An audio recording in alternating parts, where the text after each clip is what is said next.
সব ঠিকঠাক চললে খুব তাড়াতাড়ি আবার চাঁদের বুকে হাঁটবে মানুষ। আর চন্দ্রজয়ের এই লক্ষ্যে বেশ খানিকটা এগিয়েছে চীন।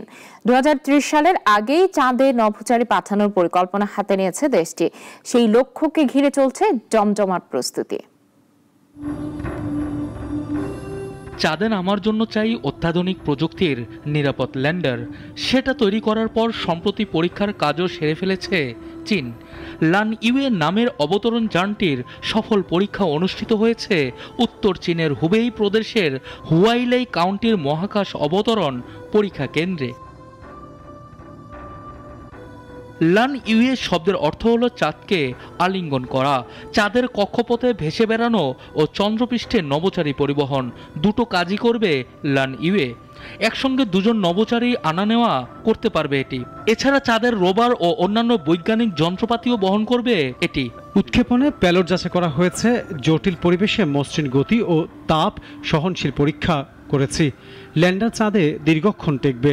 পরীক্ষায় ইঞ্জিন চালু করে চাঁদে অবতরণ ও উড্ডয়ন সিমুলেশন করা হয়েছে।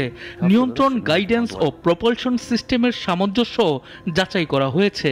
লানইউয়ে চাঁদের কক্ষপথে ভাসবে ও নভোচারী পরিবহন করবে। ল্যান্ডারে একাধিক ইঞ্জিন আছে, একটি ফেল হলে বাকি ইঞ্জিনগুলো নভোচারীদের নিরাপদে ফিরিয়ে আনবে। নিরাপত্তাকে অগ্রাধিকার দিয়ে লানইউয়ের নকশা করা হয়েছে। 4টি অবতরণ পায়ে কুশনিং দেওয়া হয়েছে। জরুরি পরিস্থিতি ও ব্যর্থতার সিমুলেশন পরীক্ষা করা হয়েছে। এটি কক্ষপথের লাইফ সাপোর্ট হিসেবেও কাজ করবে।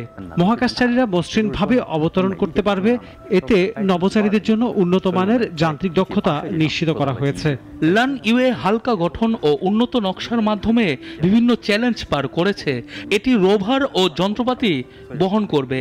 চাঁদকে আলিঙ্গনের এই পদক্ষেপ চীনকে চন্দ্রজয়ের পথে এগিয়ে নিয়ে যাচ্ছে। সানিয়া আহমেদ, নাগরিক।